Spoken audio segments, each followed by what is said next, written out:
Bienvenue au Polysécure, épisode spécial Sécure. Je suis accompagné de Gabriel. Est-ce que tu peux te présenter brièvement? Oui, salut, mon nom est Gabriel Tessier, je suis expert en cybersécurité, spécifiquement Team Lead de Microsoft 365 pour KPMG Égide. Ouais, en plus, c'est tout nouveau pour vous autres. Tu es venu présenter au Sécure les éléments de sécurité de M365, ceux qui sont généralement peu utilisés ou qui auraient avantage à être plus utilisés.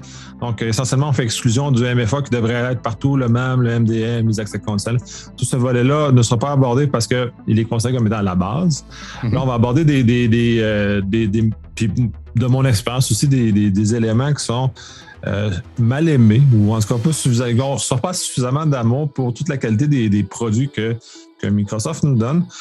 Moi, j'ai pas allé, je présentais tout séparé prévention, surveillance. Moi, je vais aller plus à Capella, fait qu'on va aller dans n'importe quel ordre. On va commencer par ce que maintenant appelle le Microsoft Defender for Cloud App, avant qui était le MCAS, essentiellement, qui ont renommé légèrement leurs produits. Ouais. C'est un amalgame de beaucoup de choses très intéressantes. Moi, je le résume quand je l'explique comme étant un gros proxy de consommation des services SaaS en info nuagique. Est-ce que tu peux nous en parler un peu, puis on va creuser ensuite dans cet élément-là pour aller plus loin? Oui, bien, l'image est bonne. C'est exactement ce que ça permet de faire. Dans le fond, l'objectif de ce service-là, c'est d'aller centraliser, en quelque sorte, les contrôles de sécurité pour les différents services SaaS. Donc, on peut aller y connecter plusieurs services SaaS. Donc, comme je l'ai mentionné dans la présentation, on peut aller brancher des services de Google, Dropbox, etc.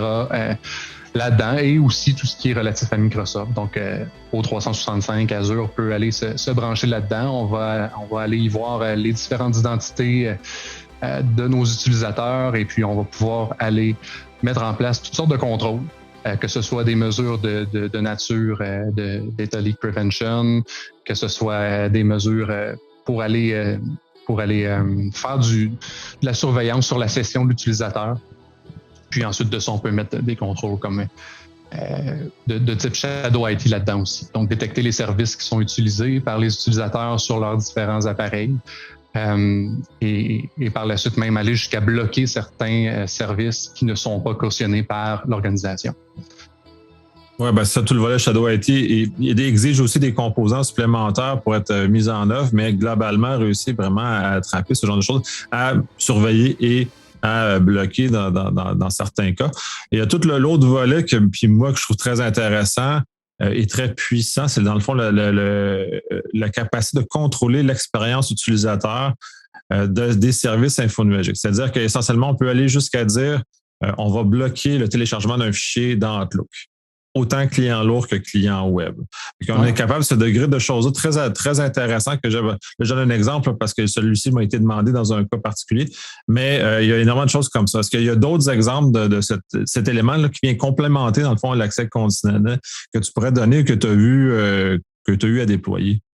Oui, ben c'est ça. Concrètement, tu mentionnes accès conditionnel, c'est ça. Ça va aller s'intégrer avec les accès conditionnels dans Azure. On va aller rediriger le trafic de connexion via une règle d'accès conditionnel vers Cloud App Security, ou comme tu l'as dit, le nouveau nom, hein, Microsoft Defender for Cloud Apps.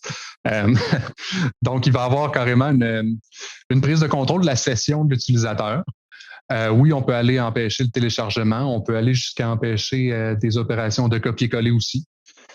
Donc, ça peut aller loin à ce niveau-là. Tout l'aspect surveillance aussi est là, donc on n'est pas obligé d'aller mettre en place des mesures de prévention en tant que telles, mais il y a toutes sortes d'alertes qu'on peut aller mettre en place dans Cloud App Security aussi pour être alerté en cas de comportement anormal ou ce genre de choses.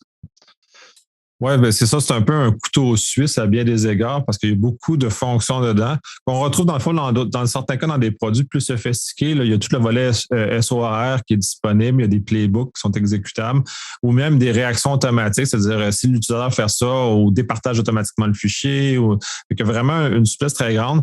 Ça ne remplace pas des outils comme Sentinel qui sont beaucoup plus complets pour faire de la surveillance comme ça, mais au niveau opérationnel rapide, puis pour l'avoir utilisé, faire des enquêtes rapides, c'est assez le fun parce qu'il vient mettre tout en relation ce qui existe et ce qui a été fait dans le tenant. c'est un très bel outil qui est disponible assez bas dans les licences, donc c'est assez commode, donc beaucoup moins dispendieux que, disons, un Sentinel ou d'autres éléments comme ça. Très intéressant.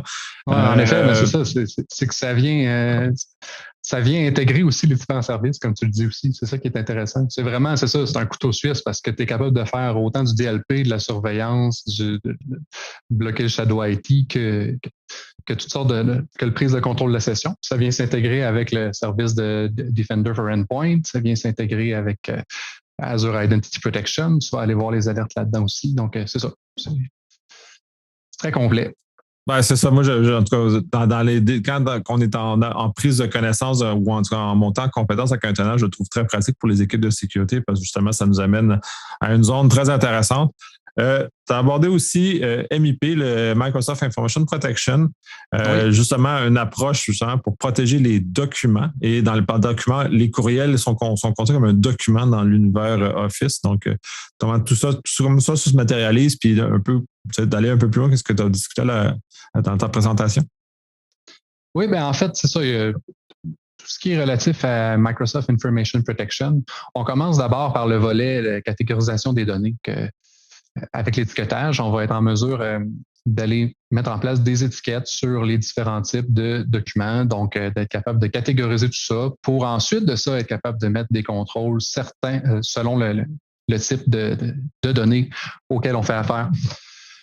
Donc, tu sais, comme je le disais dans la présentation, souvent, justement, ça va être une mesure qui est plus complexe à aller en profondeur pour certaines organisations, mais de juste commencer à mettre une étiquette qui dit mes documents sont tagués comme étant internes à l'organisation, ça peut déjà être une grande première étape qui aide à mettre en place des contrôles pour empêcher les gens de l'externe d'accéder aux données de l'organisation, par exemple. Les documents vont être chiffrés du moment où on met ce type d'étiquette-là dessus. Donc, ça vient donner un contrôle au niveau de la donnée directement, ce que les autres services ne permettent pas nécessairement.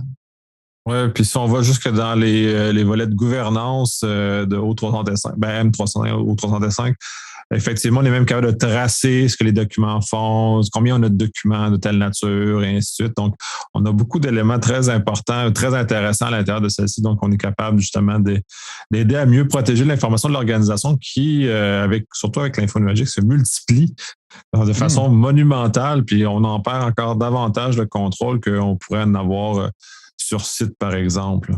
En effet, un des gros enjeux avec tous les différents services de Microsoft 365, c'est que ça vient faciliter énormément le partage puis la collaboration, ce qui est une bonne chose en termes d'efficacité au travail.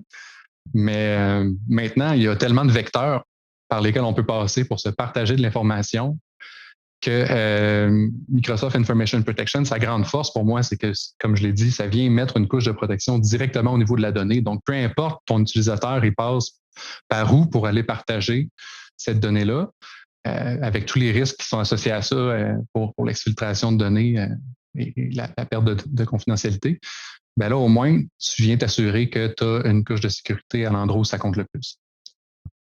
Oui, absolument. Puis tant qu'à aborder le volet fuite de données, là, tu avais abordé DLP, autant au niveau préventif que surveillance. Puis la même chose pour Insider Risk Management, qui sont comme des produits simili complémentaires ou qui se suivent, justement, mais avec des finalités un peu différentes. Là. Oui. Oui, en fait, au niveau du DLP, c'est une solution qui, on voit que Microsoft a essayé de la rendre plus complète qu'au départ. Au départ, c'était seulement une mesure qui permettait d'aller faire de la surveillance et de la prévention de perte de données pour seulement les services de base. Là. On parle de Exchange Online, SharePoint, OneDrive Teams. Puis maintenant, c'est vraiment rendu une solution complète qui va jusqu'au endpoint. Ça va on peut aller mettre en place le DLP jusque sur des partages réseau, ce genre de choses-là. Donc, c'est maintenant une solution qui peut aller toucher à tout. Comme je l'ai mentionné dans la présentation, il ne faut pas se faire d'idée comme quoi c'est une solution miracle. C'est pas du tout ça, mais l'idée, c'est que ça va vous permettre, si vous mettez en place des politiques de DLP avec Microsoft 365, d'avoir une bonne idée de quels sont les types de données sensibles qui circulent dans mon organisation, d'aller sensibiliser les utilisateurs avec des notifications si jamais il y a quelque chose qui a été détecté dans du contenu partagé. Et puis, d'être en mesure de se faire, d'un point de vue gouvernance, un peu comme Microsoft Information Protection avec les étiquettes, d'avoir une vue d'ensemble de qu'est-ce qui circule, comme je l'ai mentionné.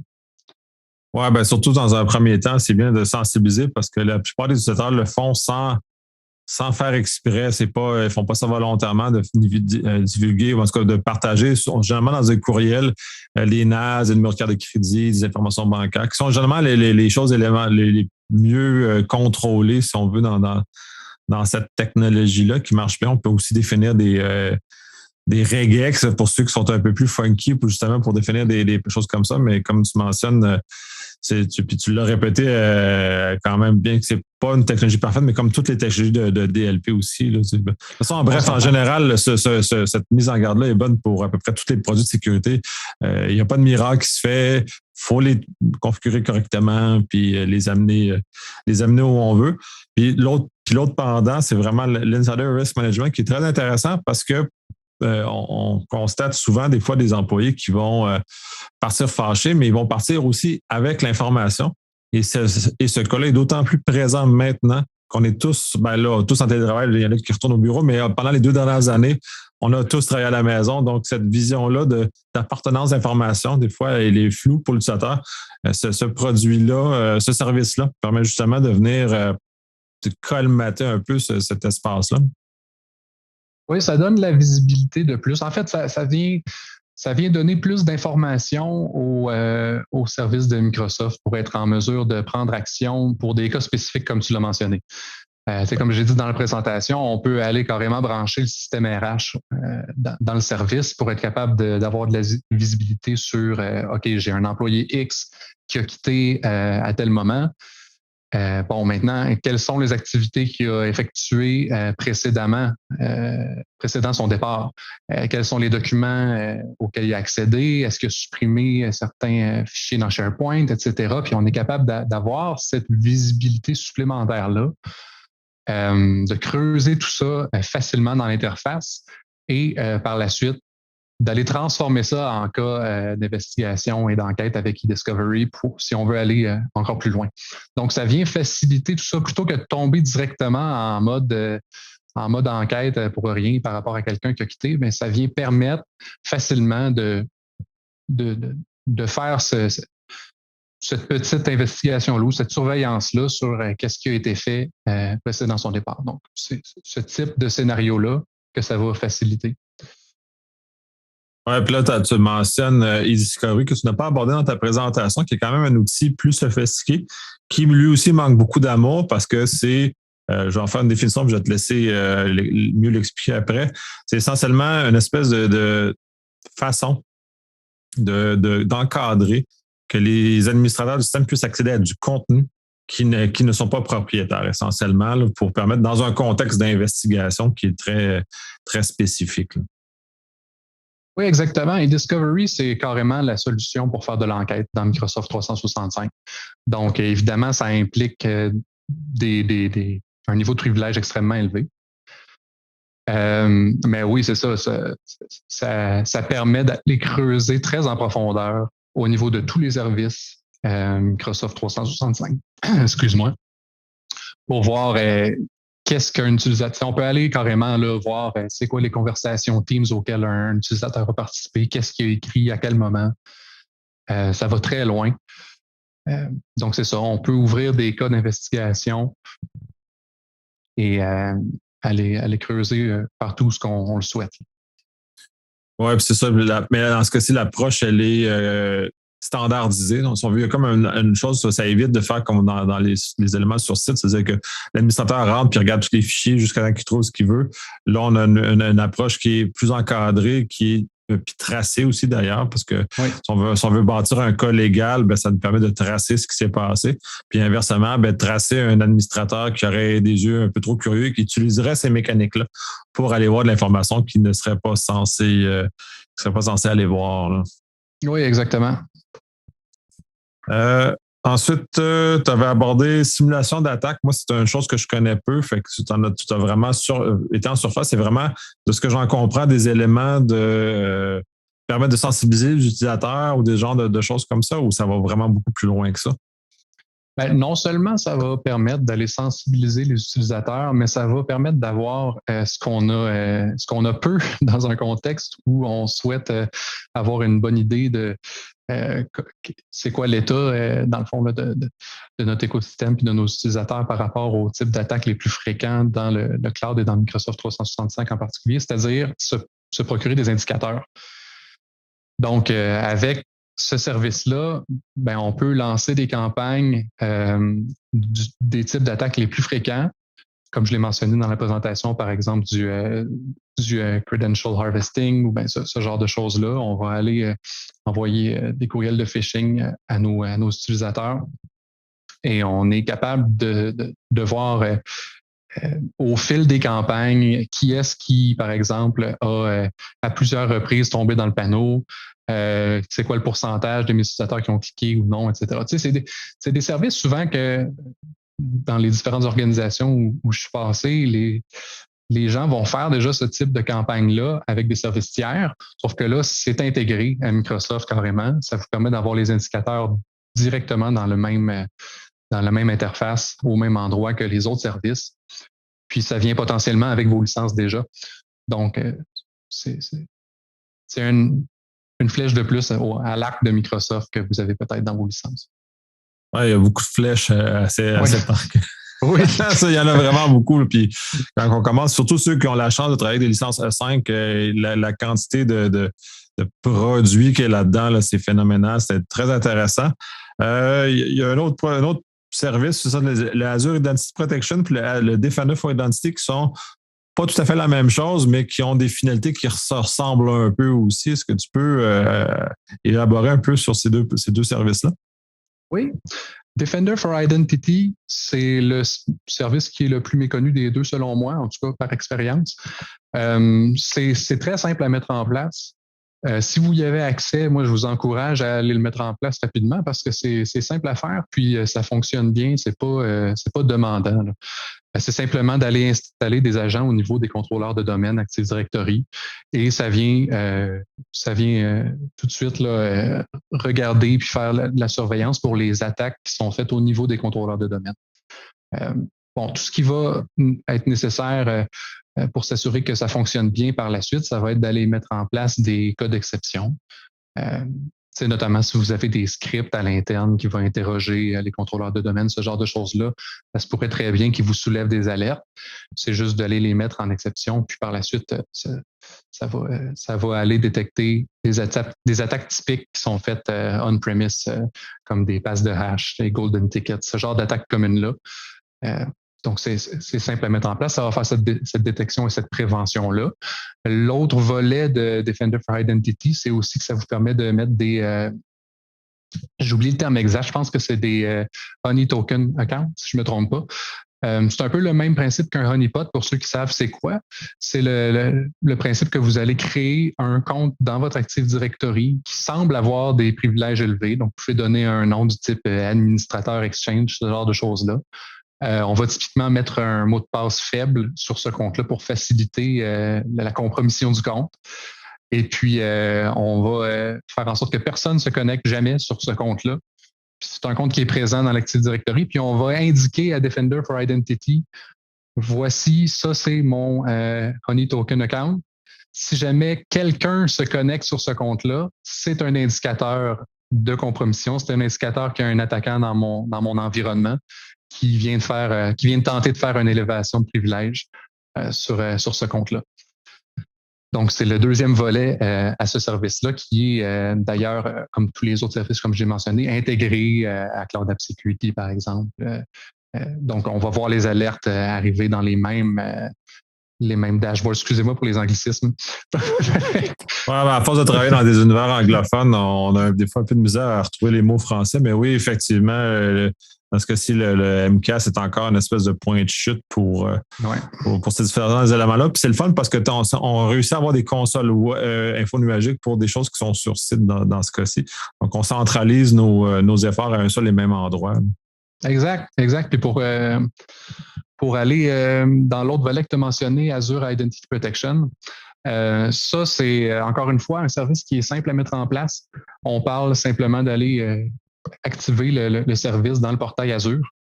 Et puis, ce que ça va faire, pour vous donner un exemple concret, c'est que si un utilisateur se connecte à Montréal à 8 heures le matin, puis se connecte 5 minutes plus tard en France, le service va déterminer, OK, ça, c'est un voyage qui est impossible de faire ce voyage-là en 5 minutes. Donc, il y a un certain niveau de risque qui va être associé à cette activité-là. Et on peut aller configurer le service pour faire en sorte qu'il y ait un comportement X ou Y, là, par exemple, bloquer la connexion ou demander le multifacteur. Ou ça peut aller, si on considère que la connexion est à risque très élevé, on peut aller jusqu'à demander à l'utilisateur de changer son mot de passe parce qu'on considère son compte comme ayant été compromis, par exemple. Très intéressant, surtout dans un monde où nos comptes infonuagiques sont constamment attaqués. C'est complètement fou. Puis d'ailleurs, on va faire juste une parenthèse sur ce type d'attaque-là qui est un peu dans cet univers-là. On va conclure avec ça. C'est justement les attaques par les malveillants qui ont trouvé le mot de passe, donc dans les effets de mot de passe, mais qui sont confrontés à des authentifications avec MFA.